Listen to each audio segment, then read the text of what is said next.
สียงไฮเอ็นด์ระดับชั้นนำของประเทศไทยด้วยทีมงานมืออาชีพและบริการที่เป็นกันเองเราจะเป็นเพื่อนที่จะยืนอยู่เคียงข้างท่านเสมอปิยนัทอิเล็กทริก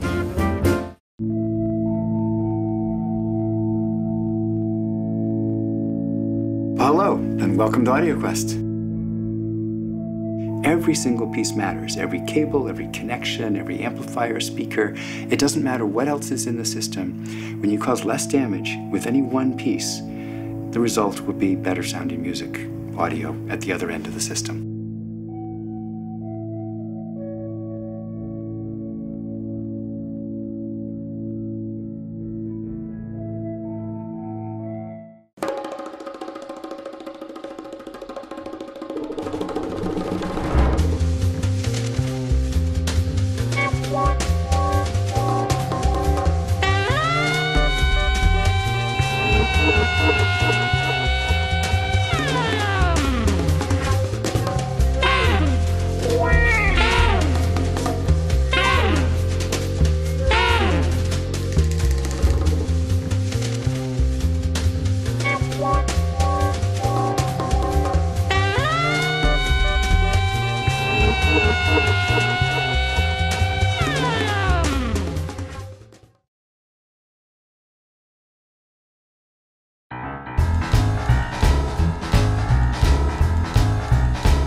สวัสดีครับต้อนรับสู่คุยสบายสไตล์ปีนัทนะครับวันนี้เราเป็นเทปพิเศษนะครับเพราะว่าผมมีแขกรับเชิญพิเศษซึ่งเดี๋ยวจะ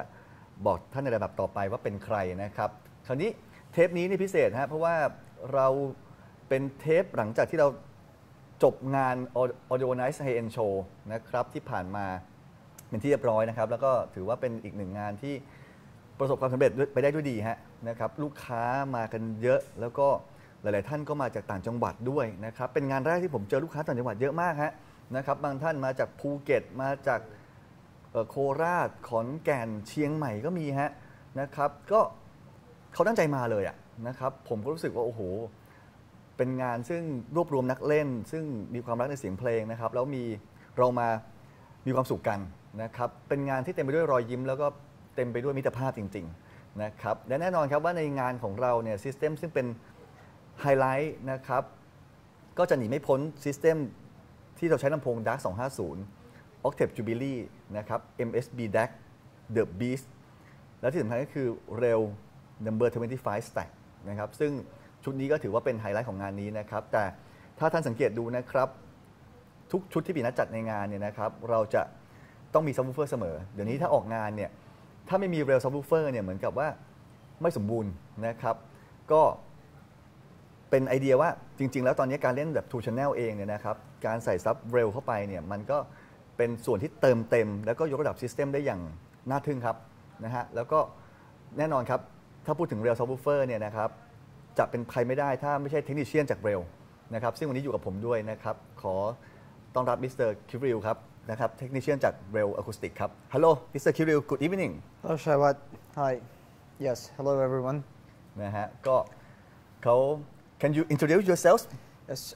I'm the International Sales Director for Rail Acoustics, doing global business developments for the company. And actually, as I believe one of the most important things is telling the stories and telling the idea of what we're doing at Rail Acoustics as a subwoofer manufacturer, a special subwoofer manufacturer. นะครับเขาก็มิสเตอร์คิริลนะครับก็มาจาก Rail Acoustics เขาก็ดูแลเรื่องการขายแล้วก็เรื่องทางเทคนิคเดี๋ยววันนี้เขาจะมาพูดคุยเกี่ยวกับสินค้าของเขาให้เราฟังกันโอเค please tell us more about Rail Subwoofer So the Rail was started as a company that would like to make subwoofers that will be really and truly able to play the low frequency range for the speaker. Not in a classical subwoofer application kind of thing, but a good musical tool, a good musical equipment that will extend the speaker's range into full bands, making the whole sound of the system complete and as natural as possible. นะครับเขาก็บอกว่าจริงๆซับของเขาเนี่ยนะฮะก็จะแตกต่างจากซับทั่วๆไปในท้องตลาดครับเพราะว่าเขาสามารถที่ไปเติมเต็มความถี่ต่ำให้กับลำโพงหลักของเรานะครับคือผสมผสานกันกับลำโพงหลักเป็นเนื้อเดียวกันได้เลยนะครับแล้วทำให้ลำโพงหลักของเราเนี่ยเป็นลำโพงที่เขาเรียกว่า full range ก็คือตอบสนองความถี่ได้ตั้งแต่20จนถึง20,000 เฮิรตซ์เลยนะครับคืนความเป็นดนตรีคืนความสมจริงกลับมาให้เราได้ยินกันนะครับ So Kirill, what is the trick how the real subwoofer blend itself to the speaker completely? So the trick is to start a company and for 26 years do nothing except subwoofer research. In terms of the construction and design of the subwoofer, first of all, REL traditionally and historically uses the high-level connection as the main input. We believe that delivering the signal, exactly the same signal that goes into the speakers, into the subwoofer with no extra time delays is the first step to make a perfect match in between the sub and the speaker. Then you have to be able to process the signal within the subwoofer and reproduce the sound at the same speed with the same character as a passive radiator, as a passive speaker. So this is the main challenge. REL is designing all the components and elements of our products in the house. We are making our own drivers, we're making and configuring our own amplifiers. Our filtering system is probably one of the most important parts of the sub. So once we send the high-level signal into the subwoofer, we need to be able to process it at a high speed and to make the driver work with the required quickness. And this also requires a lightweight driver construction that will have total control, long throw, and incredible speed. These are the challenges we're facing, and this is something we are dealing with when we're designing the new product. And each time we're working on getting a lighter driver, a lighter, stiffer driver, a more efficient amplifier, a filter that would process the signal the proper way. And in the end of the day, right now, we ended up with building a line of subwoofers, so all the RELs in the range are able to be playing at a normal speed for a subwoofer. So with proper settings of volume and crossover, you can get them totally into the stereo system and no feeling of a subwoofer presence, just full band performance. อย่างนี้ครับเขาว่าอย่างนี้ครับว่าซับวูฟเฟอร์เร็วเนี่ยนะฮะในประวัติศาสตร์เนี่ย26 ปีเขาทำแต่ซับวูฟเฟอร์มาตลอดนะครับแล้วที่สำคัญก็คือการเชื่อมต่อแบบไฮเลเวลครับซึ่งดึงสัญญาณตัวเดียวกับแอมป์มาที่ซับวูฟเฟอร์นะครับผ่านตัวฟิลเตอร์พิเศษของเขาเนี่ยมันทำให้สปีดของซับวูฟเฟอร์นะครับสามารถทันท่วงทีกับลำโพงคู่หน้าแล้วก็กลืนเป็นเนื้อเดียวกันได้นะครับนอกจากนั้นเองเนี่ยนะฮะการผลิตสินค้าต่างๆของเขาเนี่ยไม่ว่าจะเป็นดอกลำโพงตัวตู้ตัวแอมป์ตัวฟิลเตอร์ต่างๆเนี่ยเขาสามารถทำได้ในโรงงานเขาเองทั้งหมดเลยเขาสามารถควบคุมการผลิตได้นะครับออกแบบได้อย่างที่เขาต้องการเลยนะครับตัวไดเวอร์ของเขาเนี่ยนะฮะก็จะเป็นไดเวอร์ซึ่งเบาแกร่งแล้วก็เป็นไดเวอร์แบบช่วงชักยาวนะครับผมเสริมนี้ฮะยกตัวอย่างเช่นสมมติ T Series เนี่ยนะครับช่วงชักก็ประมาณ1 นิ้วนะฮะถ้าเป็น S Series เนี่ยก็2 นิ้วนะครับถ้าเป็นตัวที่เป็นตัวท็อปเลย Number 25เนี่ยประมาณ4 นิ้วก็คือเป็นเขาเรียก Long Throw ก็คือเป็นดอกลำโพงที่ช่วงชักยาวนะครับแล้วก็แน่นอนฮะน้ำหนักเบา Time Delay ไม่มีนะครับคือทันท่วงทีพวกนี้ก็ทำให้ตัวซับวูฟเฟอร์ของเขาเนี่ยสามารถที่จะกลืนไปกับลำโพงหลักแบบไร้รอยต่อได้เลยนะครับดังนั้นเนี่ยสังเกตดูว่าถ้าท่านใดที่ใช้เร็วอยู่แล้วไปเสริมลำโพงหลักในการฟังเพลงเนี่ยนะฮะก็จะทำให้ลำโพงของท่านเนี่ยกับซับวูฟเฟอร์เนี่ยฟังไม่ออกเลยฮะว่าเสียงมันมาจากซับวูฟเฟอร์แต่มันเหมือนกับว่ามาพร้อมกันเลยแล้วก็ไปเติมเต็มทำให้ถ้าเป็นศัพท์เราก็เรียกว่าเสริมฐานใช่ไหมเสริมฐานให้ลึกพอลึกปั๊บทุกอย่างก็กระจ่างออกมาหมดนั่นก็คือคอนเซปต์ในการออกแบบซับวูฟเฟอร์ของเขานะครับลำดับต่อไปครับผมเชื่อว่าท่านอยากจะทราบแล้วครับว่านอกจากแน่นอนแหละซับวูฟเฟอร์เร็วเนี่ยฟังเพลงยอดเยี่ยมแล้วเนี่ยครับคอนเซปต์วิธีคิดอย่างนี้เนี่ยนะฮะพอไปใช้กับโฮมเธียเตอร์แล้วมันจะเป็นยังไง นะครับน่าสนใจดีนะฮะ so Kirill how can we apply rail subwoofer into the home theater system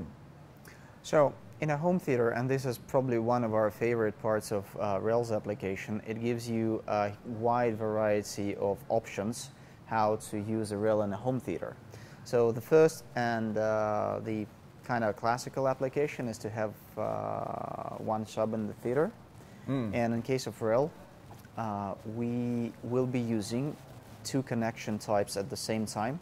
We will be using the high-level connection to connect to the front, left, and right channel of a home theater to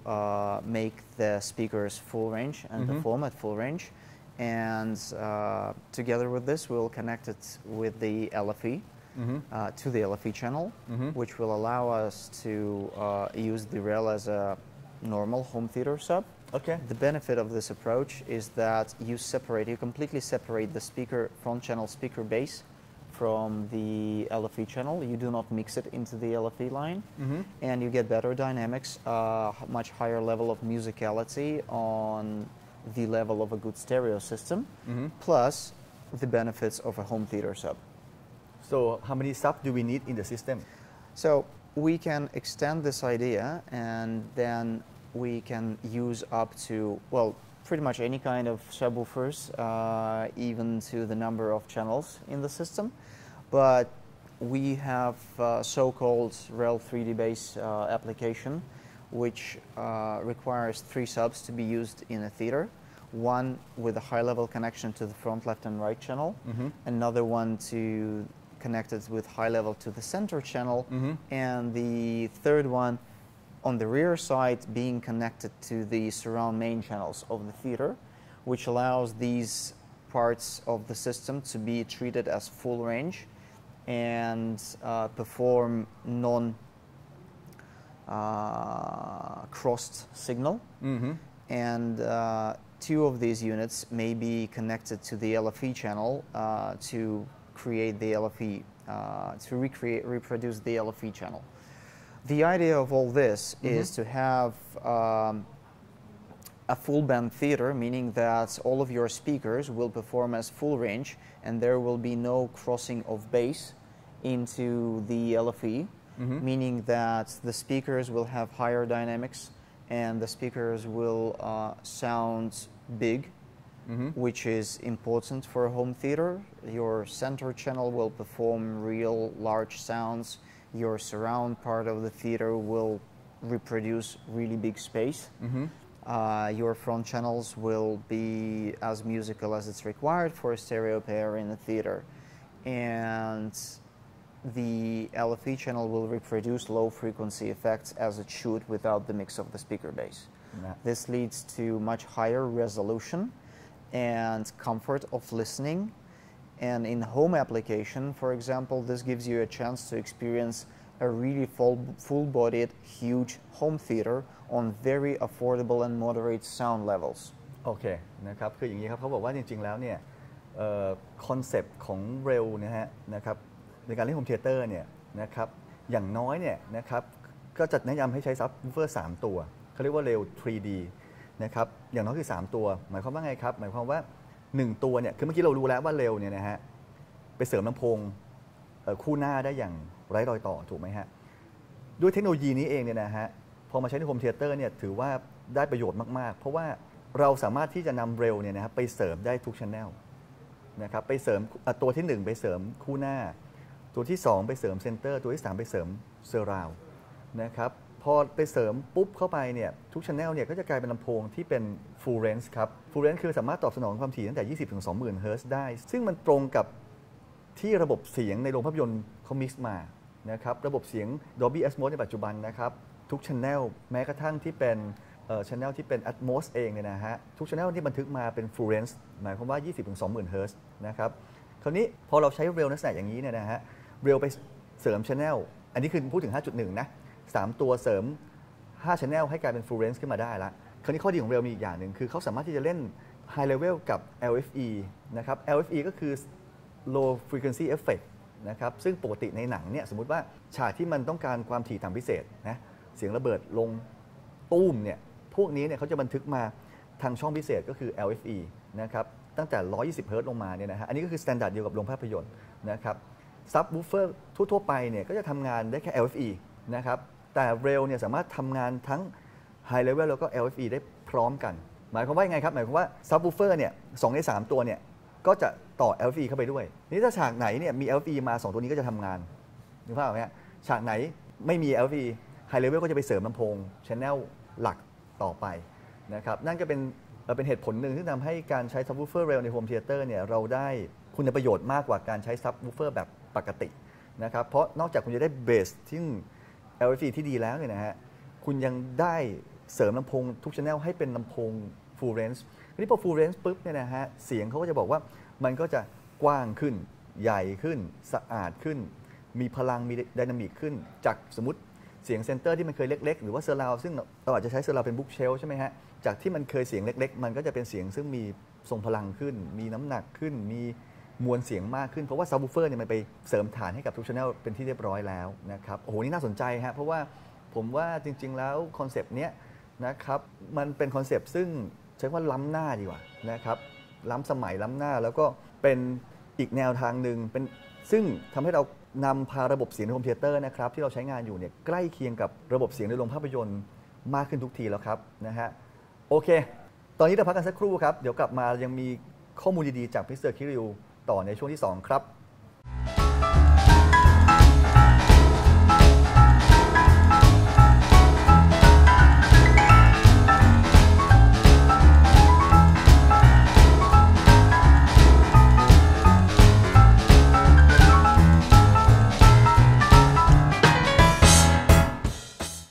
ศูนย์รวมเครื่องเสียงไฮเอ็นด์ระดับชั้นนำของประเทศไทยด้วยทีมงานมืออาชีพและบริการที่เป็นกันเองเราจะเป็นเพื่อนที่จะยืนอยู่เคียงข้างท่านเสมอปิยนัทอิเล็กทริก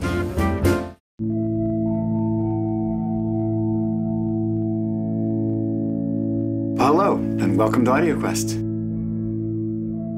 Every single piece matters. Every cable, every connection, every amplifier, speaker. It doesn't matter what else is in the system.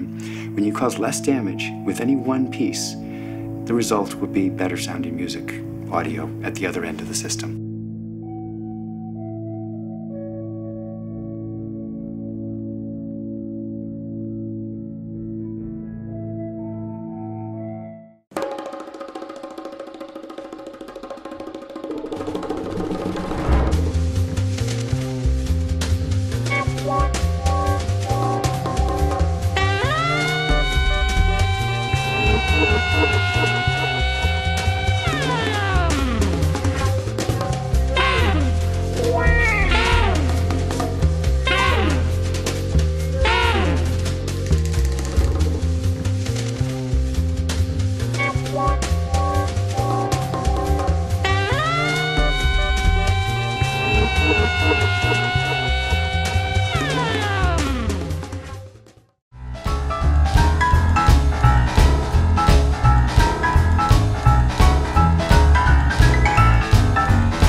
สวัสดีครับกลับมาพบกับรายการปีนัทรีวิวกันอีกแล้วนะครับก็พบกับผมแม็กซ์ปีนัทอีกเช่นเคยครับวันนี้ก็กลับมาพบอีกครั้งหนึ่งกับตัว receiver นะฮะก็วันนี้จะเป็นตัวไหนไม่ได้ถ้าสมมุติว่าคนพูดถึงว่าอยากได้ receiver เน้นดูหนังสักตัวหนึ่งเนี่ยแบรนด์ที่คนที่จะนึกแวบขึ้นมาก่อนเลยเป็นแบรนด์แรกก็คือตัว Yamaha นั่นเองครับวันนี้ผมก็เลยหยิบยก Yamaha ซีรีส์ใหม่ครับเป็นซีรีส์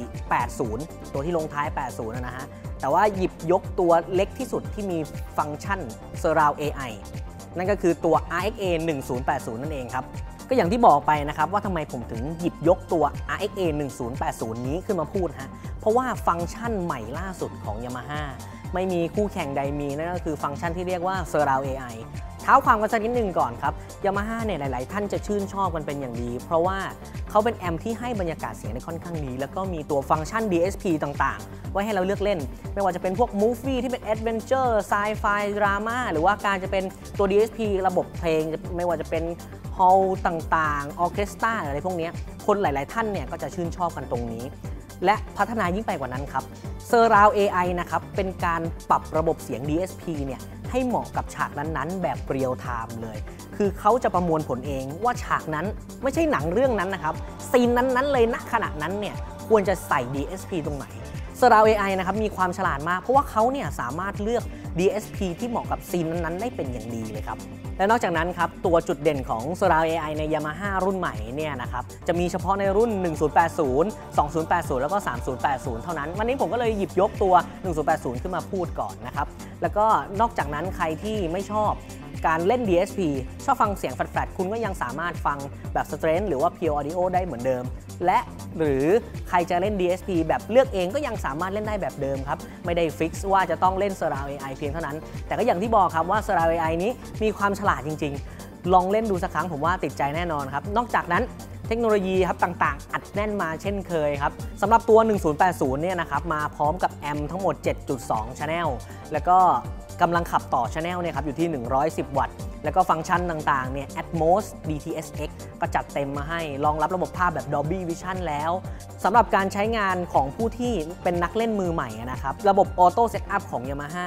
ใส่ระบบ YPAO มาให้ซึ่งฉลาดหลักแหลมไม่เบาเลยมีการปรับ EQ ให้และเราสามารถเลือกได้ว่า EQ เนี่ยจะให้แมทช์กับคู่หน้าหรือว่าจะเป็นแฟลตของเขาหรือจะเป็นเสียงตามสไตล์ของเขาสามารถเลือกได้เลยหรือว่าจะให้เซตเฉพาะเลเวลความดัง distance ต่างๆแล้วตัว EQ เนี่ยปล่อย plus 2 ก็ได้เรียกว่าอยู่ที่เราเลยว่าเราจะชื่นชอบแบบไหนนะครับนอกจากนั้นมีข้อดีอีกหนึ่งอย่างคือบางคนเนี่ยไม่ชอบเดินสาย surround ตัว Yamaha ซีรีส์ใหม่เนี่ยครับสามารถใช้เป็น wireless surround ได้แต่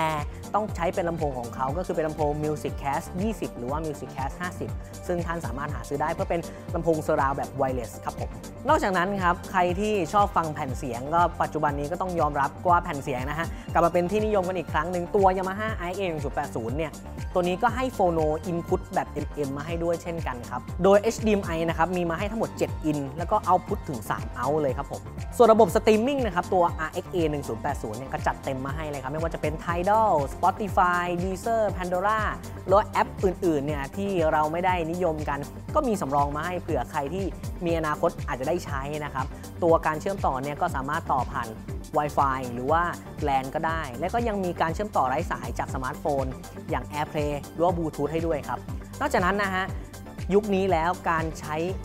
รีโมทผ่านสมาร์ทโฟนทาง Yamaha เขาก็ได้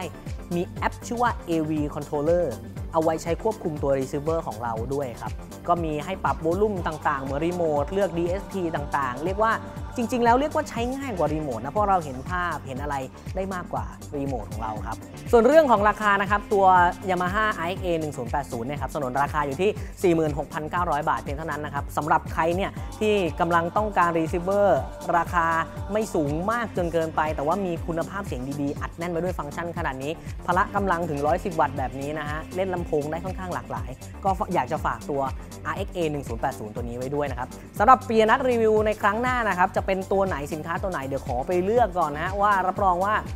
ไม่พลาดสินค้าดีๆให้ท่านผู้ชมได้ฟังอย่างแน่นอนครับผมวันนี้ลาไปก่อนสวัสดีครับ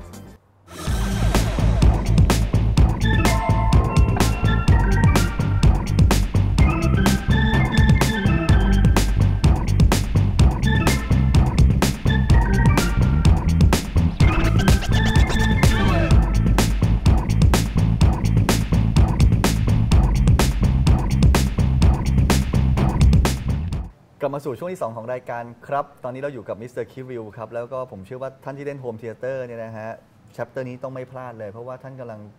จะได้รับข้อมูลใหม่ๆนะครับเป็นนวัตกรรมใหม่ๆซึ่งทำให้ซิสเต็มของเราในบ้านนี่นะครับมีความใกล้เคียงกับโรงภาพยนตร์มากที่สุดครับนะฮะแล้วก็คำถามต่อไปผมเชื่อว่าท่านอยากจะทราบไปแหละว่าระหว่างเรล 3D กับการเล่นแบบซับวูฟเฟอร์1 หรือ 2 ตัวที่เราเล่นกันอยู่ทั่วๆไปเนี่ยนะฮะความแตกต่างแล้วก็ผลลัพธ์ที่ได้เนี่ยมันมีความแตกต่างกันมากน้อยขนาดไหนนะครับ Kirill, could you please tell us about the difference between playing the typical subwoofer 1 or 2 in the room compared to 3 subwoofer by real subwoofer 3D? The idea of a home theater has been born as having a subwoofer in the system was born because the speaker size, usual speaker size in the room is much less than you would desire to have to perform the movie soundtrack properly. Oh, okay. The movie soundtrack requires all the channels in the system 5, 7, 9, 11, whatever, to be full range in terms of frequency response and to be able to play the entire range of sounds. Okay. So in a home theater, having 5 or 7 full range channels, that is nearly impossible. They will be simply huge and will take the entire space. Yes. So this is why the idea of crossing the speaker at a certain frequency point and sending the lower frequencies from the speakers through the LFE channel into the subwoofer. Let me translate this part working. first นะเขาบอกอย่างนี้ครับว่าการเล่นในระบบโฮมเธียเตอร์เนี่ยนะฮะก็คือส่วนหนึ่งเนี่ยเราต้องการที่จะจำลองเสียงจากโรงภาพยนตร์ลงมาใช่ไหมครับคราวนี้อย่างที่ผมกล่าวไปเมื่อตอนเซสชันแรกว่าระบบเสียงในโรงภาพยนตร์เนี่ยหรือว่าแม้กระทั่งการมิกซ์มาใช้ในบ้านเองเนี่ยทุก channel เนี่ยเขาบันทึกมาเป็น full range นะครับแต่ข้อจำกัดของการเล่นลำโพงภายในบ้านก็คืออะไรครับบางทีเราเล่นลำโพงเล็กใช่ไหมฮะห้องไม่ใหญ่ใช้ลำโพงบุ๊กเชลซึ่งตัวลำโพงบุ๊กเชลเองเนี่ยมันไม่สามารถตอบสนองความถี่ต่ำๆได้จนถึง20 เฮิร์ตซ์หรอกครับการใช้ซับวูฟเฟอร์นะครับในบ้านก็เป็นการแก้ปัญหาตรงนี้ครับลำโพงมันเล็กใช่ไหมไม่มีเสียงเบสนะครับก็เอาเบสไปฝากที่ซับวูฟเฟอร์แล้วกันนะครับกี่ channel นะครับสมมติลำโพงเล็ก5 ตัว 5 channel ทุก channel ตัดสมมุติว่า80 เฮิร์ตซ์นะฮะก็80 เฮิร์ตซ์ลงมาเนี่ย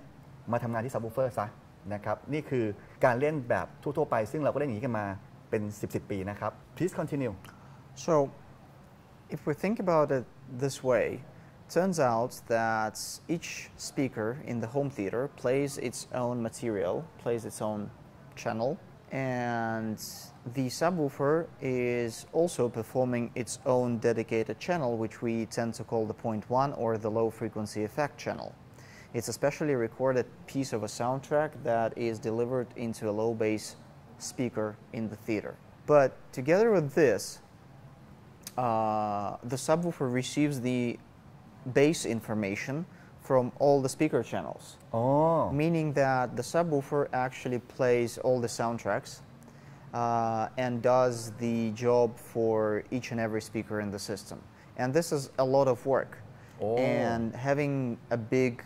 driver make it responsive to this and to keep up the resolution. This is a very difficult job. This is something, stepping a little forward, this is something we developed and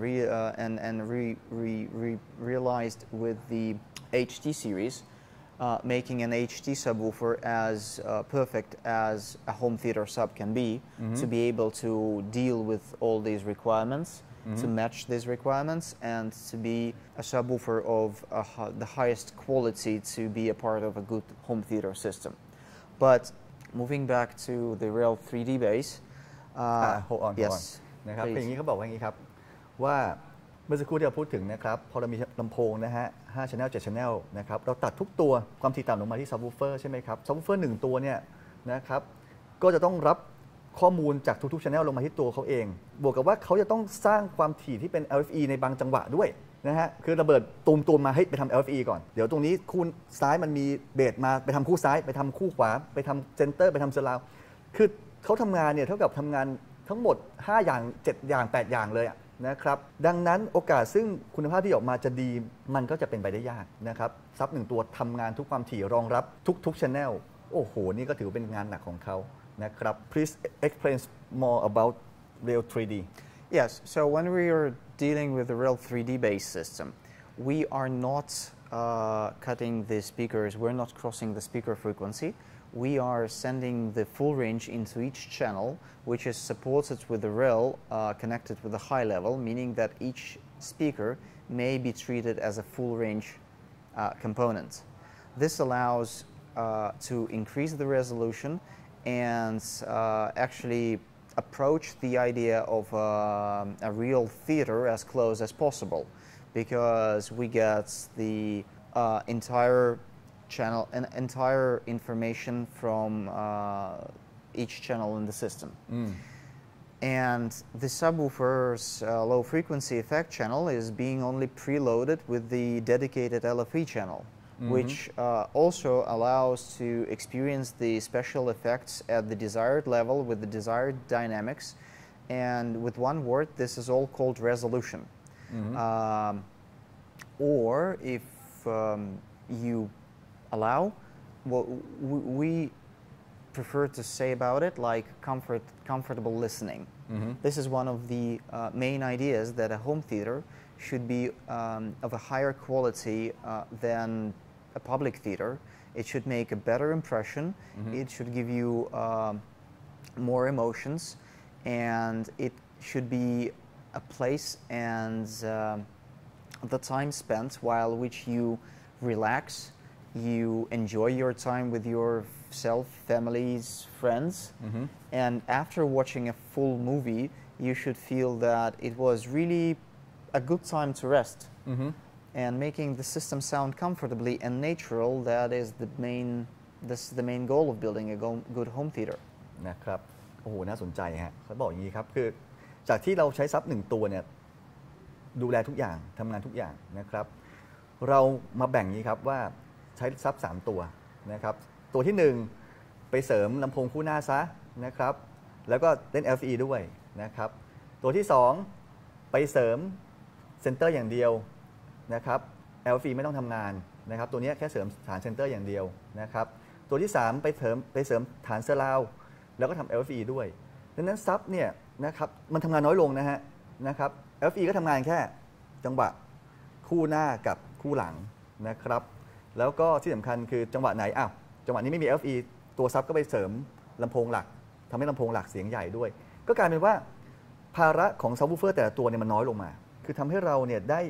เสียงที่เป็น full range ในทุก channel แบบสมบูรณ์แบบเลย and what is the best solution for the customer if they want to go extreme? So I wouldn't even call this extreme. I would say that it is like the reasonable upgrade. Okay. And a way to make a great home theater. Following the idea of a real 3D base where we are sending the speaker base via high level into each relevant subwoofer. Yes. And the LFE input on the rails is taking care of the LFE signal. Brings us to the idea that we can make further separation and disconnect the LFE from the traditional rails with high levels, leaving them just as low bass sections for the speaker channels, and to use, for example, a pair of additional rail HT subs, which are specially tuned to be the LFE subwoofers, home theater subs, and to drive the LFE through a pair of HTs. So basically, this gives us classical rails to be the parts of the speaker system and the HT rails to be the part of a home theater system. โอ้โหเนี่ยฮะนี่คือว่าเป็นถึงจะบอกว่านี่คือปลายทางจริงๆเลยนะครับคือเมื่อสักครู่เรามีซับ3ตัวใช่ไหมฮะ2ตัวทำงาน LFE ด้วยทำงานเสริมฐานด้วยคราวนี้เขาบอกว่าถ้าจะให้มันดีกว่านี้นะครับที่ถือว่าเป็นที่สุดเลยก็คือว่าถ้าเราแยก LFE คือคู่หน้าเนี่ยกับเซอร์ราวด์เนี่ยไม่ต้องทำแล้ว LFE หาซับ1คู่หรือว่า1ตัวเนี่ยนะครับมาทำเฉพาะ LFE ต่างหากตรงนี้ทุกตัวจะทำงานเบานะครับหมายความว่าซับ3ตัวที่เป็นตัวหลักก็เสริมเฉพาะฐานให้กับลำโพงแต่ละ channel ส่วนสัญญาณที่เป็น LFE ก็มาทำงานที่ซับอีก1ตัวนะครับโดยเฉพาะทุกอย่างก็จะไม่กวนกันเลยนะครับดังนั้นซับที่เคยทำงาน LFE ด้วยแล้วก็ทำงาน High Level ด้วยก็ไม่ต้องทำงานละไม่ต้องมาวุ่นวายกันละนะครับคุณทำหน้าที่ของคุณไปแต่ละอย่างตรงนี้นี่คือปลายทางจริงๆแล้วตรงนี้นะครับเป็นจุดซึ่งทำให้ซิสเต็มในบ้านเราเนี่ยนะฮะใกล้เคียงกับโรงภาพยนตร์เข้าไปทุกทีครับ Kirill, some people think Rail 3D is not the right answer. How can you make them sure this is the final answer for the home theater? Well, as it's used to be said, that hearing is believing. Yes. But and another proof to this is that a lot of true music and movie lovers around the world have trusted the Rails philosophy and followed our ideas. And once a real 3D based system has been built into their systems, they only develop it further and never step away from this idea. We, as a company, we pursue the goal of doing one thing and do it best. And in our case, this is subwoofer development, and what is more important, correct subwoofer applications. So we may assure you that in those 26 years daily, we're working on the best possible solutions to improve the sound of the system. As we're doing a component that should be added to the best possible systems, we're working on the installation ideas, setup technologies, and setting up methods to get the best possible quality out of the system. And using a real 3D setup system in a theater, that would be definitely the best you can get in the world of home theaters today. นะครับเขาก็เมื่อกี้ผมก็ลองถามดูว่าอย่างนี้ว่าบางท่านเนี่ยบอกเร็ว 3D เนี่ยมันไม่ใช่วิธีที่ถูกต้องหรือว่ามันไม่ใช่คำตอบจริงๆอาจจะเป็นเทคนิคเฉพาะของเร็วนะครับซึ่งจริงๆแล้วเนี่ยเขาก็บอกว่าจริงๆแล้วเนี่ยคำตอบของเขาคือต้องลองฟังดูฮะนะครับลองมาฟังดูว่าเร็ว 3D เนี่ยมันให้ผลลัพธ์ที่ดียังไงแล้วถ้าท่านได้ฟังแล้วท่านจะเข้าใจเลยว่าโอ้โหนี่มันคืออีกสเต็ปหนึ่งซึ่งการเล่นคอมพิวเตอร์เนี่ยนะครับเมื่อเราไปถึงจุดนี้แล้วเนี่ยเราจะย้อนกลับไปถอยหลังกว่านี้ไม่ได้แล้วนะครับแล้วที่สำคัญคือเขาบอกว่าเขาเป็นบริษัทซึ่งผลิตซับวูฟเฟอร์มา26 ปีฮะดังนั้นวิสัยทัศน์ซึ่งเขามองเข้าไปเนี่ยนะครับการพัฒนาโปรดักต์ของเขาต่างๆเนี่ยมันก้าวล้ำครับแล้วมันก็ทำให้นักเล่นเนี่ยนะครับซึ่งเราเคยจากเดิมเล่นแค่ซับ2 ตัวแล้วมันตันแล้วนะครับมันมีทางที่มันไปต่อแล้วมันไปได้ใกล้เคียงกับการชมภาพยนตร์โรงภาพยนตร์จริงๆซึ่งนั่นก็คือคำตอบของการเล่นเร็ว 3D ครับได้ความรู้พอสมควรนะครับวันนี้ก็ให้เขาฝากสักนิดนึงครับคิวิว last question do you have anything to tell to